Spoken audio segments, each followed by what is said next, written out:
In this video, we're going to go through the instructions for installing the functional M1, M2 button kit from MN Laser Cutting. This kit will allow you to use the previously blank buttons on your steering wheel to control the drive modes, as seen here.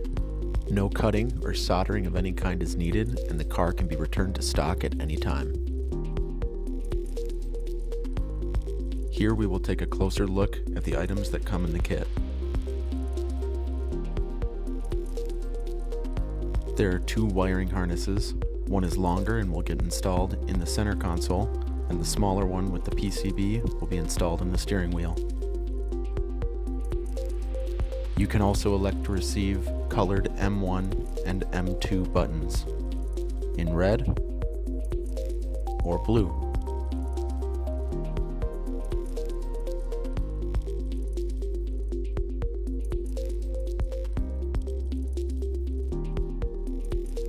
Here's a quick close-up of the board that will be getting installed in the steering wheel.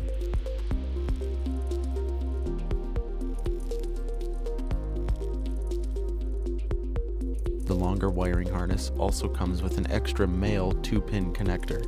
Be sure not to lose this. Here's a look at the tools we'll need during this installation. First is a screwdriver with a Phillips and a T20 bit.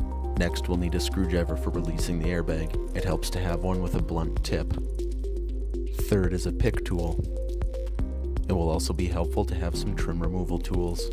Make sure you have all the items that came with your kit: the long wiring harness, the shorter wiring harness, the M1 and M2 buttons, and the 2-position connector we spoke about earlier. The last tool we'll need is a 10mm socket. Once we have all that, we can move to the car. When working on electronics, it's always good to disconnect the battery, so grab a 10mm socket and head to the trunk. Remove the positive terminal and place something over the trunk latch so you don't get locked out. Back up front, our first step is to remove the airbag. There are 2 small holes on the steering column, one on each side. Use a screwdriver and push in to release the spring clips.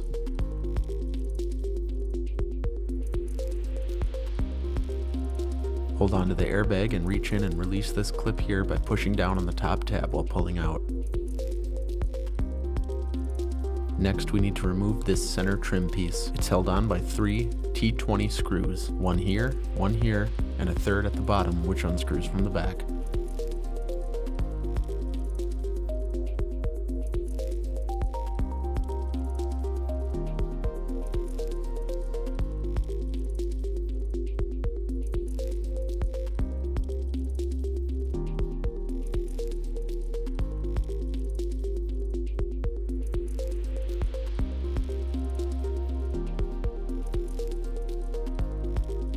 Once those are removed, we can unclip the trim piece by gently pulling forward. The next screw we are removing is located here. It is also a T20. This screw holds the paddle shifter on. Just let it hang there for now and be careful not to damage it.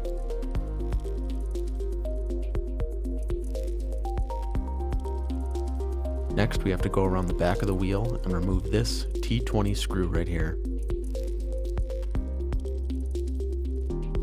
Turning the steering wheel 90 degrees can make it easier to access.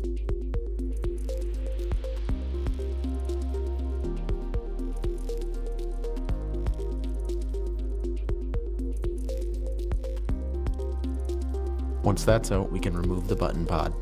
Gently fold it down like this so we can access the rear of the assembly. Be careful not to damage this wiring harness. The last screws we'll need to remove are these 3 Phillips head screws here.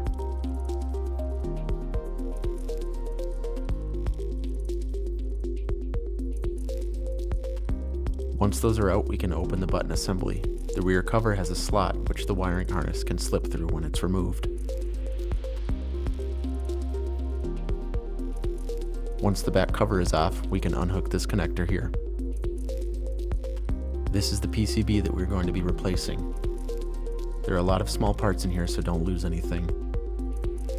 These white flippers will sometimes come out with the button membrane.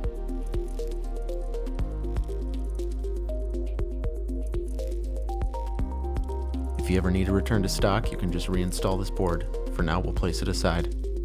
In order to remove the blank buttons that came with your steering wheel and install the M1 and M2 buttons, you will need to release 2 clips on each button, located here. Release those clips and push the buttons out from the housing to remove them. Then the new buttons can simply be pressed into position. Take the button membrane and grab the new steering wheel harness and board, and match them up like so.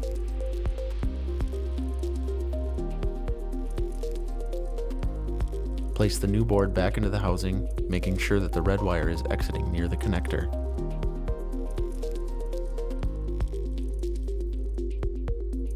We can now reattach the power connector and install the rear cover, making sure that all the wires, including our new red one, can exit out of the assembly like so.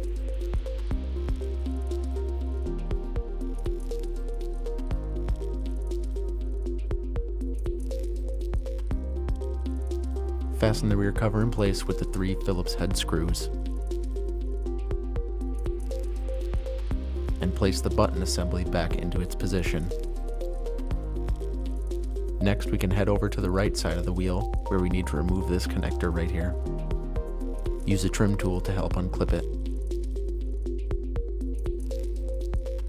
Grab our new harness and plug the connector you just removed into the new female plug.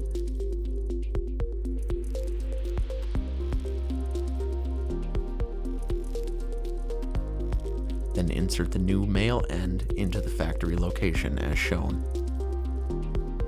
Tuck the new wires in so that they will not interfere with anything. Tuck the red power wire in so that it will be routed around the bottom of the airbag like so, and the 2 bolt locations here are clear for the center trim piece. Hop around back and reinstall this screw here. Again, if you need to rotate the wheel to get a little more room, that's fine. Just be mindful of the paddle shifter. Now we can reattach the paddle using one of the 3 long silver T20 screws.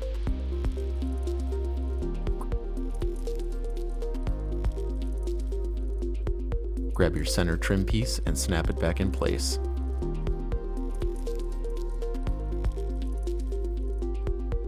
And secure it with the 2 remaining silver T20 screws.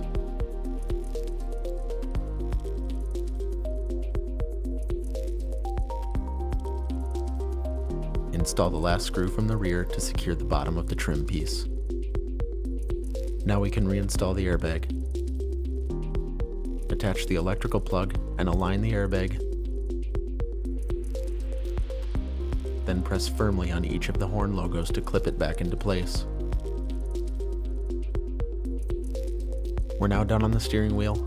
Everything is back in and all of our buttons work and they feel nice and clicky. We can now move our attention to the center console.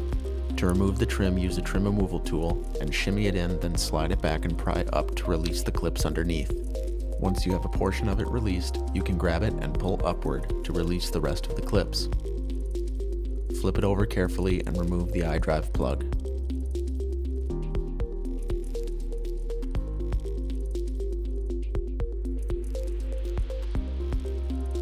Next, we need to remove this trim piece around the shifter.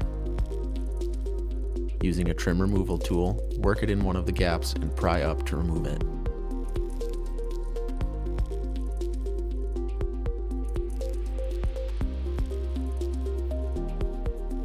The last piece we need to remove is this button pod here. It's held in by 2 clips, one at the top and another at the bottom. The easiest way to remove this part is to sort of hook your finger under and around to press and release the front clip like so. You can then pull up on the rest of the assembly to remove it. Here you can see the 2 clips that hold it in. Carefully remove the electrical plug.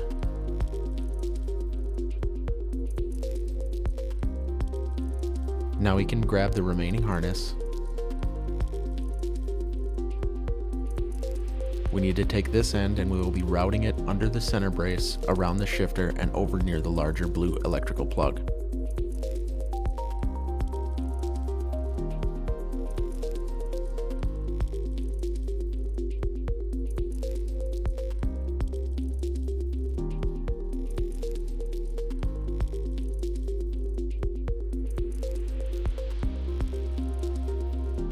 Make sure to tuck everything into the first opening here.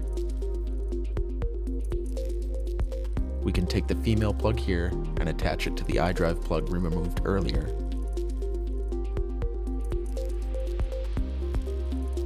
Back up front, we need to fish this end under one more brace here so that it's coming out from the same area as the larger plug.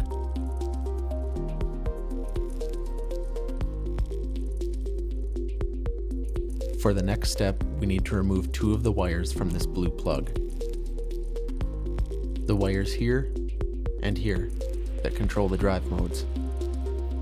To do that, we need to unclip this little pin retainer here using a pick tool. Be careful, you can see here that I've broken mine. Normally it will be hinged to the rest of the plug body. Now to depin these wires. Here's a close-up to better explain what we need to do. The pins have this clip on top to keep them in place. We are going to use our pick tool to flatten that clip so that the pin can be pulled out of the rear of the housing.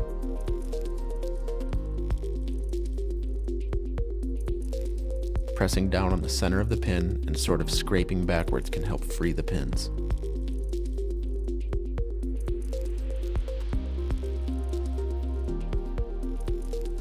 You should then be able to gently pull the pins out from the back.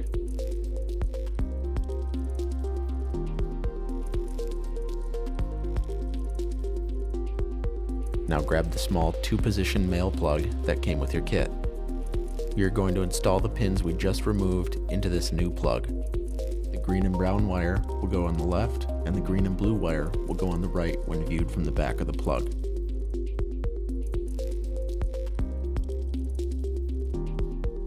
Once they are all the way in, you should be able to clip this plug closed to lock them in place.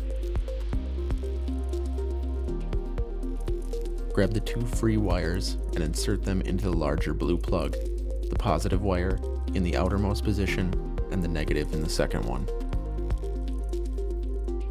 If you get everything put back together and your steering wheel buttons are reversed, you need to go back and swap the positions of these two wires.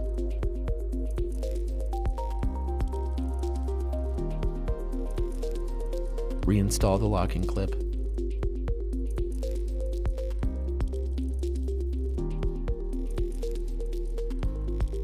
Then connect the pair of 2-position plugs to each other.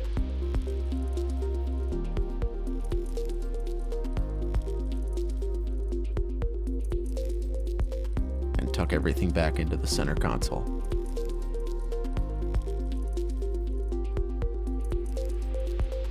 Double check the routing of your cable to make sure everything goes under the center console areas, otherwise your trim pieces will not fit back on.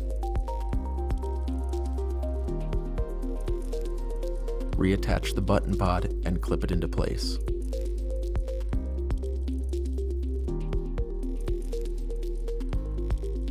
Grab the shifter trim and press it into place.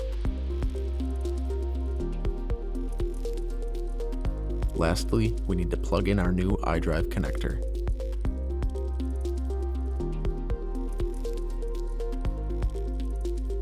And then we can attach our final trim piece by pressing firmly down around its edges to clip it back into place. Once that's done, we can reattach our battery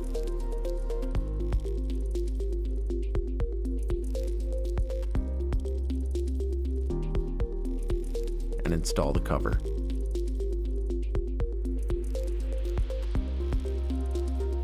Back in the driver's seat, we can now start the car and test out our new functional M1 and M2 buttons.